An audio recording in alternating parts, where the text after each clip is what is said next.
Hi everyone, welcome to my channel. I am Miss Public Info and this is the Cass in Court show. And I have developed a new channel just for y'all who are not used to the courtroom jargon, who are not in the legal field, those who are not lawyers, and I am not a lawyer either, but I've had the privilege of working with some really great lawyers. I was a public information officer for many years. I worked and represented an elected official, an elected district attorney for the largest metropolitan district in the state of Colorado, Arapahoe County, Colorado. I represented and covered many high-profile court cases, including many with the Denver Bronco players, many high-profile murder cases, including the Aurora Theater shooting, many high-profile county court cases, cases of note that cases that have been in the press. I covered the biggest at the time death penalty cases in the state of Colorado. Now, the death penalty has been eradicated, so that's no longer a thing. But during the time that I was there in Colorado, the death penalty, the two death penalty cases in the state came out of the office that I was in and came from the elected district attorney that I represented. So I am very well versed in high profile cases with high stakes. So that said, I decided to create this channel because in the news lately has been a myriad of high profile cases, including the Sean Diddy Combs case, the Harvey Weinstein case, the R. Kelly case, now with the request for pardon, the Grizzlies pardons, and many other cases of note that I've seen. And the coverage on the cases with the mainstream media have been fair and have been okay and have been good. And so has a lot of the coverage with some of our fellow YouTube creators and other social creators. But there is a little bit of confusion, I think, with some of our press partners and creators, and of course with our community members, people who comment and engage in conversation, because they are not lawyers, they are not used to the legal process, and they only see what they see in the press, and they become enraged because they don't understand certain things. So today, in the Sean Diddy Combs case, the court is actually on a break or a hiatus until Monday. One of the jurors is actually ill with vertigo, so Judge Aaron Submarian, he had decided to let the court go today on a break. And then tomorrow will be the Juneteenth observance, and then they will come back into session on Monday. So speaking of jurors, I wanted to talk about the juror number 6 situation and the juror selection. Now, the jurors number 6 situation is not as controversial as I think maybe the mainstream media has been sort of letting on. And I understand, because the mainstream media's job is to play on and create sensationalism. That's their job. And so part of that is using the high keywords, using discrimination, using that. But that's not their fault, because in the arguments that were utilized from the defense, that's exactly what the defense utilized in their arguments to get Judge Submarian to allow the juror 6 to stay on the jury. But those arguments fell on deaf ears because the juror was still dismissed, which I believe a lot of us predicted would happen. That said, I would agree with Judge Marion that the juror should have been dismissed. He received a jury card in the beginning. He said that he lived in the Bronx. In order to serve on this particular jury, you have to live in Manhattan, which is the New York City area. He apparently had a conversation with some members of the jury, other members of the jury, in the robing room. And a robing room is where the jury sits and sort of holds until they are called into the jury box in the courtroom when the by the judge's bailiff to come in, which is also the clerk of the court, bailiff, clerk of the court. So they were in the robing room hanging out, and he was having a casual conversation. It's my understanding, and he was overheard by court staff. This could have been the court of the clerk themselves, or it could have been some other court staff. There's a lot of court staff walking around there. And he was overheard saying that he lived in New Jersey. Now, this conversation, apparently he was questioned about his conversation by court staff. And now these conversations that he had with court staff, like, well, where do you live exactly? Well, you said it that you on your questionnaire that you lived in the Bronx. Well, do you live in the Bronx or do you live in New Jersey? So these conversations that he had like a few of them with people from the court staff, because they wanted to make sure that he was supposed to serve on this jury. And apparently every time they spoke to him, he had a different answer to fit the fact that he was suited to serve on the jury. And that perked up the ears of the court, meaning the judge, because his answers were not consistent. So the judge then, after hearing this information, he had what they would call a closed session meeting, or a closed meeting with the legal teams. So that was in the courtroom. So not in his chambers, but in the courtroom. So that's the defense and the prosecution. And the only people that would be in that room would be the defense team, which is pretty stealthy. I'm told it's like a 10-person team. It's like a dream team. And the Department of Justice, which I think is about a 5-member team, and then the people that work with them, probably paralegals or whomever, and then the judge and his staff. That's it. So in that conversation that he had, he said he was going to dismiss Juror 6 because his answers were inconsistent.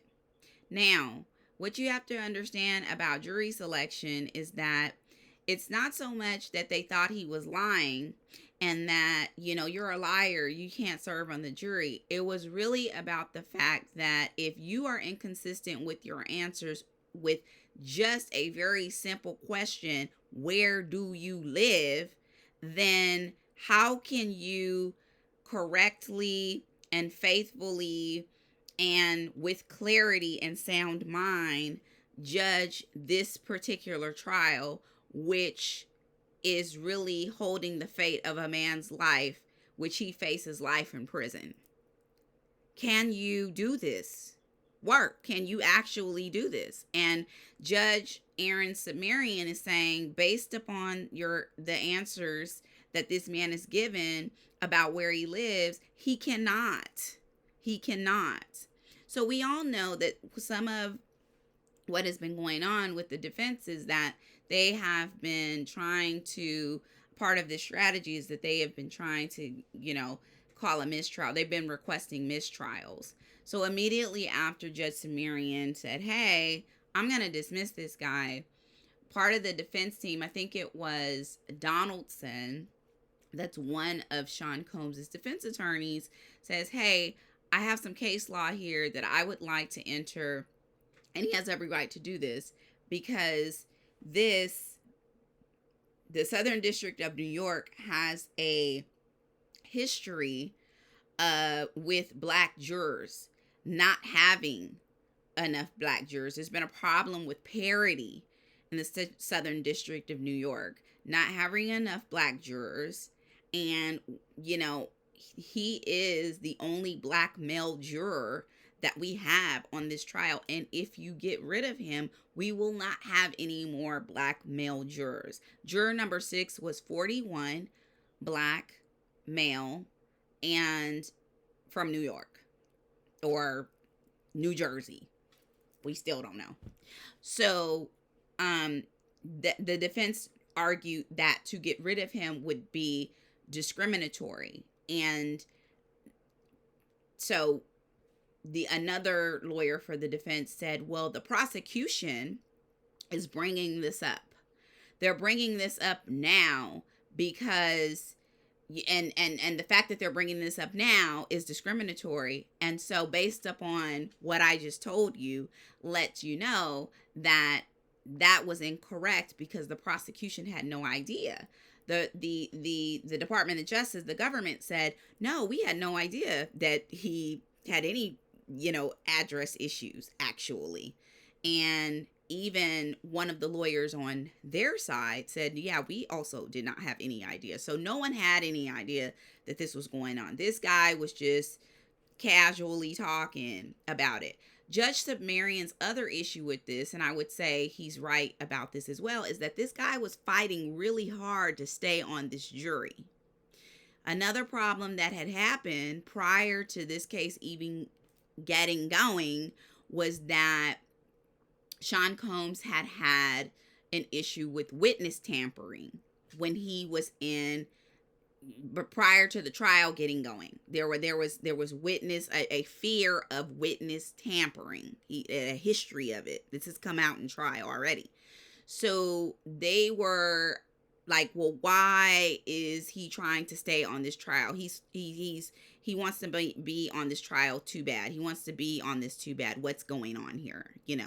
So there was all this like weird speculation happening, on all of that. So the judge just decided to get rid of him, just to dismiss him. So, but the judge said, based on the defense's arguments that this, to get rid of him, this could be discriminatory, I will, look at this case law that they've brought up. And if I have any thoughts, if I decide to change my mind, I will contact you over the weekend and let you know. This happened last Friday. So the weekend comes and goes and he doesn't contact them. And this week he formally dismisses the jury. And that is what everyone is reacting to in the press. So this is not discriminatory. This would happen to anyone. He could have been Chinese. He could have been, any manner of ethnicity. He could have been Spanish. He could have been any color whatsoever. And this would have happened to him. It just so happened that he was a black male. And unfortunately, he was unable to stay on the jury. I will say this is a very diverse jury. It has 4 women and 8 men. There are 2 black women on the jury. And then the men are made up of various different ethnicities. I can't pinpoint. I really don't know the ethnicities, but obviously from what the defense let us know during their arguments, that none of them are black. We know that. The alternate that came in is a white male. There was a development with the alternate that I learned about earlier this morning, that the alternate was contacted weirdly by someone randomly, where they said that they received a text message from someone and someone who asked if they were juror 6. So there's some funny business going on with the jury. I don't know what it is, but I did want to clear that up procedurally, just to say that this has been a fair trial procedurally. There isn't any discrimination going on procedurally, and that the judge is going by the book procedurally. I also wanted to bring up the note of voir dire. Voir dire is a French term for jury selection. Jury selection is very sensitive. It is a highly sensitive time. A lot of post-conviction appeals are based on juror selection. Actually, if Sean Combs is convicted, I can see his team utilizing this juror 6 situation as a post-conviction appeal issue. He might. Now, whether or not he's successful in winning a new trial, I don't know. It's hard to predict. I'm not an attorney.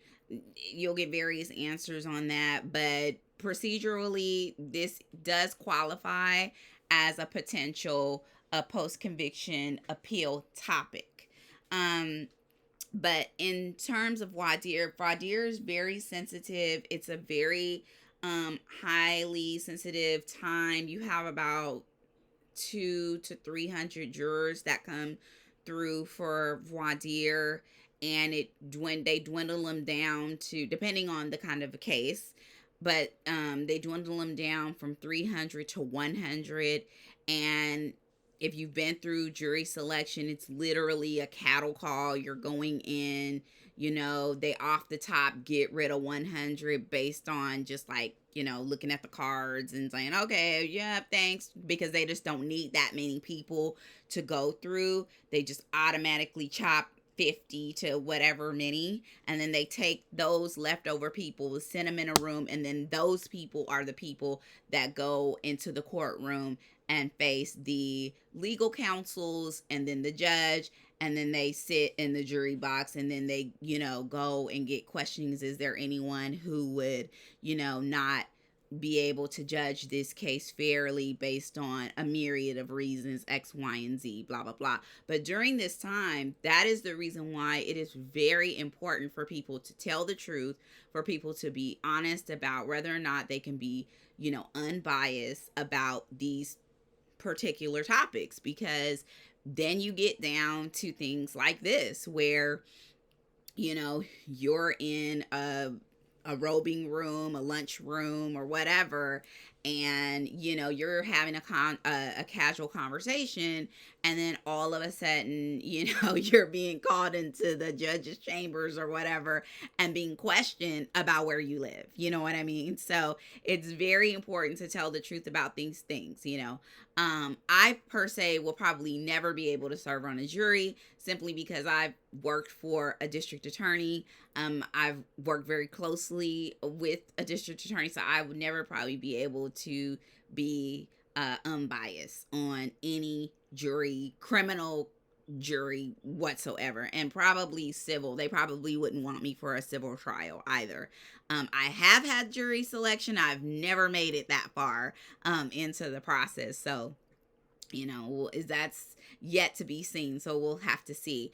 But also, I'm very surprised, and I was told, so I don't know, I've not worked federally in the federal court system. I've only worked in the state system, but I was very surprised that this jury was not sequestered. So sequester is when they basically take a jury and say, hi, this is gonna be a potentially 8-week trial, and we're going to put you up in a hotel because we don't want you to be, first of all, we need you, in the courthouse from 8 a.m. to 4 p.m. every day.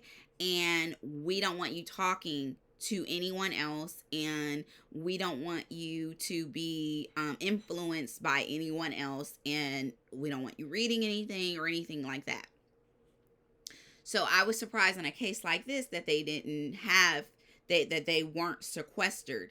But I'm told that in federal cases that they very rarely sequester, and that it has to do with the district, that because they with federal cases, people can be coming from many different places within the district, that they usually do not sequester people. In this particular case, you could have people coming from as far as the Bronx, from Queens, the court building, federal court building. This one is in Manhattan, but they could be coming as far as Brooklyn, Queens, you know, Bronx, wherever. And for those of you who are not familiar with New York, you know, Brooklyn is not close to like Manhattan. So, you know, it's very far. So that could cost really, that could come up in cost. And I was hearing, and I don't know how true this is, that this is costing, this trial is costing 20 upwards into the millions. The exact number, who knows, but they're saying it's costing into the millions. So I won't say the number I heard because I don't know how factual it is, but I definitely heard that it was in the millions, and I wouldn't be surprised. Now, going back 30, 40 years with the O.J. Simpson trial, that those jurors were sequestered, but that was a state case. So state trials do have the ability to be sequestered, not speaking to one another, to other people. These people in this particular trial, they go home at night. They will go home. So the judge, they don't have any court today or tomorrow, and they come back on Monday. The judge says to them, from the transcripts that I read daily, the judge says to them, "Thank you so much, everyone. You know, remember, do not speak to anyone about the case. They're not even allowed to speak to one another, which is very normal with juries. You're not allowed, the jury is not allowed to speak to one another about the case. That goes for federal and state cases, trials and civil trials. You are not allowed to speak to one another on the jury until you get into the deliberation room. Until then, you just do your notes, and then you put your notes away, and those notes you do not take with you. Those notes go into the jury room. They are locked up by the court clerk, the clerk of the court, each day that you're done. And then when you come back in the morning, the clerk of the court, they bring them back into the robing room or whatever room you're in, and then you get them back. But in general, you don't get those. So yeah, those, you don't talk to one another about the case. So yeah, you're not allowed to talk to anyone. So he says, "Hey guys, don't talk to anyone, don't read anything, and we'll see you back here tomorrow, or we'll see you back here after the long weekend," which is essentially what he told them today. So yeah, that's basically Voire Dire, or in the juror 6 situation, with Voire Dire, as it relates to the Sean Diddy Combs case. And it's really just really important with this case, I think, to think of things in a more procedural way. There are a lot of things that have happened with the case that are quite bombshell like, but I think as it relates to the decisions that are made by Judge Aaron, I think we have to think of them in a very procedural manner, because he is being equitable. He is being very fair. I think that he is a really good judge, and he is trying awfully hard not to spark or ignite a mistrial. He really, really is. I can really tell. He's a great judge. He's being very fair. Very, very fair. The way that he's interacting with both legal teams, based on what I read in the transcripts, and based on the coverage that I'm watching each day, he is being very fair. I think I do not think in any way, shape, or form that Sean Combs is getting, the short end of the stick, that they're, being unfair to him procedurally, as as a black man or anything like that. But that does not include any of what's going on with the Department of Justice. This is just me talking about the trial itself. Because I've read things where people are like, oh, this is an unfair trial. And I don't think so. This trial has been very equitable to Sean. They've accommodated him quite a bit. I've not seen every, it is not normal. It is not like an automatic for a defendant, federal or state, to wear street clothes during their trials. It is a request that has to be made by legal counsel, and you should have a very, very good reason for it. So, Sean Combs has been talked to about, making gestures towards the jury, and he's only been talked to once about it, and that is actually a lot less than what folks have said that he's been doing. Like, so basically what I'm saying is he's been talked to once about his movements and gestures towards the jury, but he's made a lot more gestures and movements towards the jury than he's been admonished for. So my point is, he's been given breaks, and he's been treated more than fair and equitable than some judges and some courtrooms. Every courtroom and every, judge is a land of its own. Land of its own. So some courtrooms are more lenient or more stringent than others, and Judge Aaron seems to be a man above board and just going straight down the middle. I think he knows and knew before this case got started that this was going to be a highly watched case, that all eyes was going to be on him, and that this was going to be a very historical case, and that he was going to be looked at, And also on the jury situation, you have to remember that being a juror on a case like this also means that some jurors are going to, try and monetize their experience being on this trial. I'm going to write a book. I'm going to go around and, do all these paid interviews, So juror number 6, I've already seen these people on the some of these reporters, calling for him to say, hey, call me up, juror number 6, they're gonna want to talk to him, so they're like, yeah, call me up. So I would imagine that he can't talk to anyone until the trial is over with. Even though he's been dismissed, he still is unable to speak to anyone until the trial has finished. And then once the trial phase is over with and the verdict has been rendered, then he can, give an interview. And he probably will at that point. And at which point you will hear, his version of things and how things went down.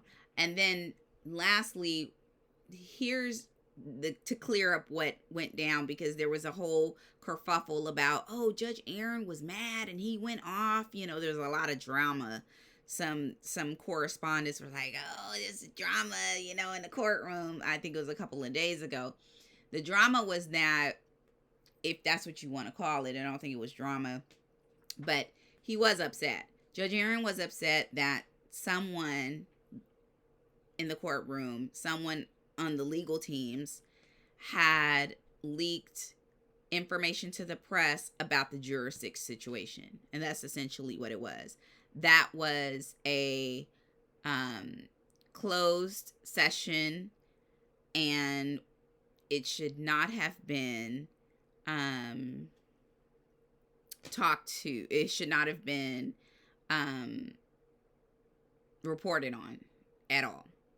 And so that is the reason he was upset about the whole thing, about why, it shouldn't have gotten out that there was a juror 6 issue. That at least that's what I'm told. That was what the problem was. So, All right, y'all. That's Voire Dire. If you have any questions, please comment below and let me know. Or if you have topics that you like me to cover ever, let me know. We are still waiting on the Karen Reed verdict to come through. Cannot wait. I told you guys this is going to be very procedural. I'm not going to give my opinion, but at the end of the week, there are times that I will give my opinion on things. So at the wrap with the verdict of Karen Reed, I will give my opinion. There's a lot of weird things going on the X saying, "Oh, guilty, not guilty." So until we really know, we won't know until we really know. So we're just gonna keep it going. My next vid probably will come sometime tomorrow, and I'll be talking a little bit about, I think I'll be talking a little bit about I can't recall. I don't know. We'll think about it. I can't recall. I thought I was going to talk a little bit more about the appeals process, but I may not, because I think I'll need a legal expert guest on for that. So I may wait a little bit for that. I want to wait actually until I have more subscribers to have legal experts. Also, in my banner that you see when you come on, that photo is me. That photo was taken by Getty Images, so that is a public facing photo. But that is a photo of me, but